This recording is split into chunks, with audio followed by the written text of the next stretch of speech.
بيبدأ الفيلم في مدينة كل حاجة فيها صناعية حتى الأشجار، وكمان الهواء بيتباع للناس في أزايز، وبالرغم من كده السكان بيكونوا مبسوطين بالأشجار الصناعية ومقتنعين إنها حاجة جميلة. وبنشوف تاد اللي بيركب الدراجة بتاعته وبيلف في أنحاء المدينة، بيوصل لمكان معين وبيطير طيارة وبيوقعها في بيت معين وهو قاصد، وبيروح للبيت ده وبتفتح له بنت جميلة اسمها أودري وبتسأله إذا كانت لعبته وقعت في الحديقة بتاعتها كالعادة. بنعرف إن تاد بيعمل كده لأنه معجب بيها، فبتاخده أودري وبتوري له الرسومات بتاعتها اللي رسمتها على البيت، وبتقول له إن دي أشجار حقيقية كانت موجودة في كل مكان، وإن الفراء بتاعها أنعم من الحرير. وبتقول له تاد إن أكتر حاجة بتتمناها إن هي تشوف شجرة حقيقية بتكبر في حديقتها. بعد كده تاد بيقعد مع مامته وجدته على الغدا وبيسألهم إزاي يجيب شجرة حقيقية، فبتستغرب مامته لأنه عندهم شجرة بتشتغل بالرمود. فتاد بيقول لها إن هو عاوز شجرة حقيقية مش مجرد شجرة مصنوعة من مواد بلاستيكية. فبتقول له جدته إنه لازم يدور على أونسلير. فتاد بيستغرب وما بيكونش فاهم قصدها، فبتقطعهم الأم وبتقول للجدة إن ده مش وقته القصص الخيالية بتاعتها، فبتوزعها الجدة وبتقول لها تروح تجيب لها طقم الأسنان. ولما بتمشي الأم بتقول الجدة لتاد إن أونسلير هو الوحيد اللي يعرف اللي حصل للأشجار الحقيقية، وعلشان يقدر يجيب شجرة حقيقية يبقى لازم يروح يتكلم معاه. وبتقول له إنه عايش في مكان بعيد مهجور ما فيهوش أي حاجة، والمكان ده بره المدينة. فبيتحمس تاد وبينطلق بالدراجة بتاعته وبيروح لسور المدينة، وهناك بيشوف باب عالي وبالصدفة بيلاقي زر فبيدوس عليه، وبتخرج درجات سلم من السور لحد الباب. فتاد بيطلع عليها بالدراجة بتاعته وبيفتح الباب. وفي مكان تاني بنشوف منطاد وجوه هير صاحب شركة بيع الهوا،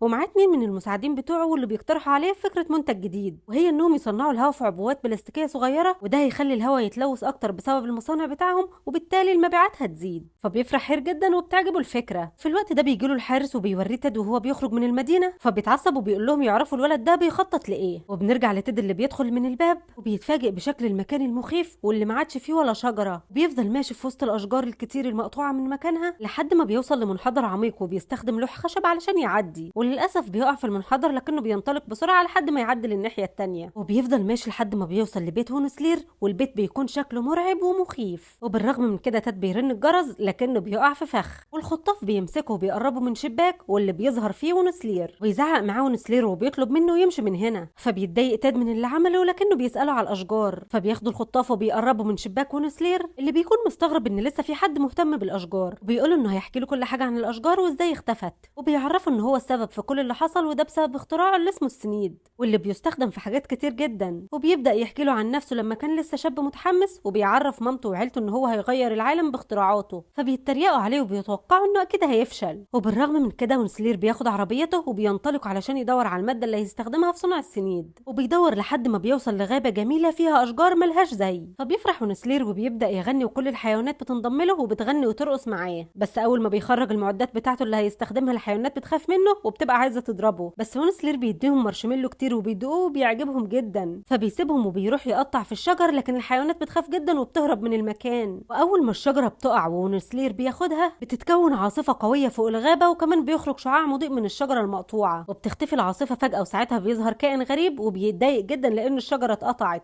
وبيحزن هو وكل الحيوانات على اللي حصل للشجره. في الوقت ده هونسلير بياخد الفراء بتاع الشجره، وفجاه بيظهر له الكائن وبيخضه وبيقول له يمشي من هنا، لكن هونسلير بيتريق عليه وبيساله هو مين. فالكائن بيتعصب وبيقول له ان هو لوركس حارس الغابه ومهمته يدافع عن الاشجار، لكن هونسلير طبعا ما بيصدقهوش وبيديله مارشميلو. فبيتعصب لوركس وبيبدا يشيل حاجات هونسلير، لكن هونسلير بيمنعه، فبيقول لوركس للحيوانات ان هونسلير هيدمر الغابه وبيخوفهم منه. فبيتعصب هونسلير وبيقول له انه هيقطع الاشجار اللي هو عاوزها ومحدش هيقدر يمنعه. واول ما بيدخل البيت بيتفاجئ بلوركس اللي بيحذره انه لو ما مشيش النهارده هيطلق عليه لعنه الغابه. وبنرجع لوقتنا الحالي مع هونسلير اللي بيلوم نفسه لانه ما سمعش كلام لوركس. شوف تاد اللي بيتحمس اكتر وبيطلب منه انه يكمل له القصه، لكن هونسلير بيقول له انه هيكملها له بكره، فبيودعه تاد وبيسيبه وبيمشي. وتاني يوم الصبح بنشوفه وهو بيفطر مع جدته ومامته، وقبل ما بيخرج مامته بتمنعه وبتقول له النهارده اجازه ولازم يقضي اليوم معاهم، وفعلا بيبداوا يلعبوا مع بعض، وبتفضل الجده تلعب ببطء لحد ما الام بتحس بالملل وبتسيبهم وبتمشي. وساعتها الجده بتطلب من تاد ان هو يرجع لهونسلير، فبيفرح وبيسيبها وبيمشي. وفي الطريق بيوقفوه حراس هير وبيجيله هير وبيساله هو ليه مهتم بالاشجار، وبيعرفوا ان بيكسب الفلوس من بيع الهوا على عكس الاشجار اللي بتنتج الهوا مجانا، وبيهدده وبيقول له ما يدورش على الاشجار تاني والا هيأذيه، وبيقول له انه زارع كاميرات في كل مكان في المدينه. وبعد ما بيمشي هير بيخرج تاد بره المدينه تاني وبيروح لبيت هونسلير وبيطلب منه يكمل له باقي الحكايه. فبيساله هونسلير هو ليه مهتم بالاشجار للدرجه دي، فبيقول له تاد انه بيعمل كده علشان صديقته اودري بتحب الاشجار الاشجار وهو لازم يجيب لها شجره حقيقيه. فبيفرح ونسلير وبيكمل له الحكايه، وبيقول له ان بعد ما صنع السنيد من فراء الشجره كان فرحان جدا ودخل ينام على السرير من كتر التعب. ووقتها دخلوا الدببه وشالوا السرير وخرجوه من البيت ونزلوه في الميه، لكنهم بيتفاجئوا ان في واحد منهم موجود على السرير. فبيحاولوا كلهم يوقفوا السرير لكنهم بيفشلوا، وبيفضل لوركس والحيوانات يجروا وراه علشان ينقذوه. وفي الوقت ده ونسلير بيحط رجله في الميه وبيغير مسار السرير، وفجاه السرير بينقلب في الميه. وبيصحى ونسلير اللي بيستغرب وبيتفاجئ من اللي بيحصل وما بيكونش عارف يعمل ايه. بس في الوقت ده لوركس بيزق صخره وبيوقعها على السرير وبينقذهم في الوقت المناسب. وبعد كده لوركس بيكون صاعقه من الدبين وبيفوق ونسلير اللي كان فاقد للوعي، وبيتضايق منهم ونسلير لانهم حاولوا يتخلصوا منه. فلوركس بيقول له ان ده كله حصل بالغلط، وبيقول له ان الحيوانات اللي موجوده هنا عايزين الاشجار وما ينفعش يقطعهم. فبيتاثر ونسلير وبيوعدهم ان هو مش هيقطع اي شجره تاني مهما حصل. وتاني يوم الصبح بيتفاجئ ونسلير بلوركس وكل الحيوانات نايمين معاه في البيت، وبيتعصب منهم وبعدها بيفهمهم ان هو هيروح للمدينه علشان يبيع السنيد. وبيقول لهم ان السنيد ده متعدد الاستخدامات وممكن يستخدم قبعه او يتمسح بالارض. وبيسيبهم وبيروح للمدينه وبيبدا يغني للناس،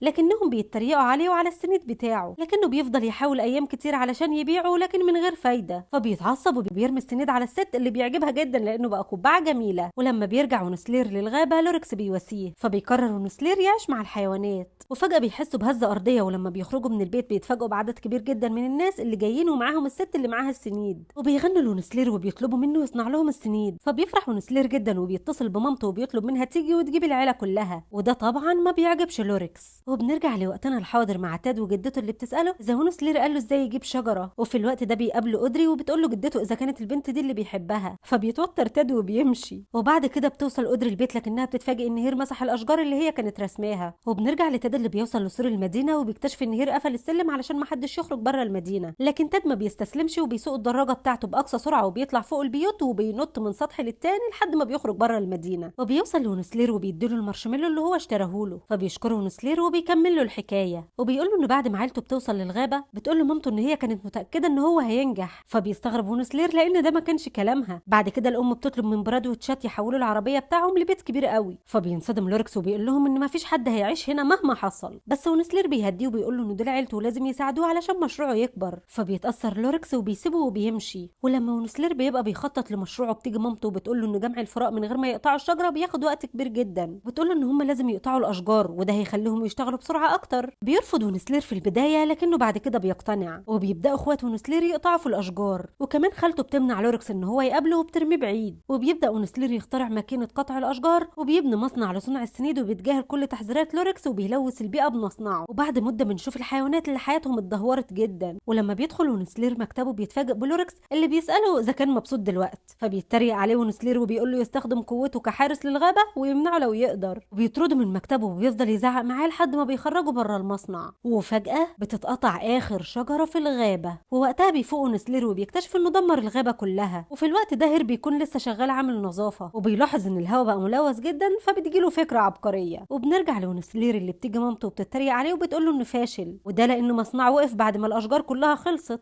وبتسيبه هي والعيله وبيمشوا. وبيجيله وقتها لوركس وبيقول له انه خلاص الحيوانات هتمشي من هنا ويدوروا على مكان تاني يعيشوا فيه. اما لوركس فبيطير للسما وبيرجع للسحب، وبيندم وقتها ونسلير على اللي عمله. وبنرجع لوقتنا الحالي مع تيد اللي بيقول له ونسلير ان من وقت ما لوركس مشي وهو ندمان على اللي عمله، وبيخرج بذره وبيديها له وبيقول له ان دي اخر بذره للاشجار، وبيطلب منه يزرعها في وسط المدينه علشان الناس كلها تشوفها وتحميها. فبيتحمس تيد وبياخد البذره وبيرجع للمدينه وبيرمي الخوذه بتاعته على الكاميرا اللي على شكل قطه وبيدمرها، ومع ذلك بتقدر تصور البذره اللي معاه. بعد كده تاد بيروح لاودري وبيطلب منها تقابله في البيت. وبعد ما بيدخل تاد اوضته مامته بتنادي عليه، فبيسيب البذره وبيخرج، فبيقع عليها ميه. بيتفاجئ تاد بوجود هير اللي بيرحب بيه وبيطلب من الام انها تعمل لهم بسكوت. بعد كده بيطلب من تاد يديله البذره، لكن لما تاد بيرفض بيأمر الحراس ان هم يفتشوا اوضته، لكن المفاجاه ان البذره بتكون اختفت. وبتيجي الام في الوقت ده وبتطرد هير والحراس من البيت. بعد كده تاد بيروح لجدته وبيلاقي البذره معاها وكمان بدأت تخرج الشجره. وبتوصل اودري وبيوريها تاد البذره وبيقول لها ان هم هيزرعوها في وسط المدينه، فبتفرح جدا لانه عمل كده علشانها. وواحد من الحراس بيكون مراقب البيت، وبتخرج الام وهي سايقه العربيه ومعاها تاد، فبيجري وراها وبيطاردها وبيفضل يخبط في كل اللي في الطريق لحد ما بيحاصرها في نهايه الطريق، لكنه بيتفاجئ انهم ضحكوا عليه. وفي الوقت ده تاد بيكون سايق الدراجه باودري والجده وفي طريقهم لوسط المدينه، بس هير والحارس التاني بيبقوا ماشيين وراهم وبيطاردوهم. وهير بيطير البذره من تاد اللي بتقع في واحد من الجالونات، لكن تاد بيجري بسرعه والجده بتمسك الجالون ده بالعكاز وبتاخده.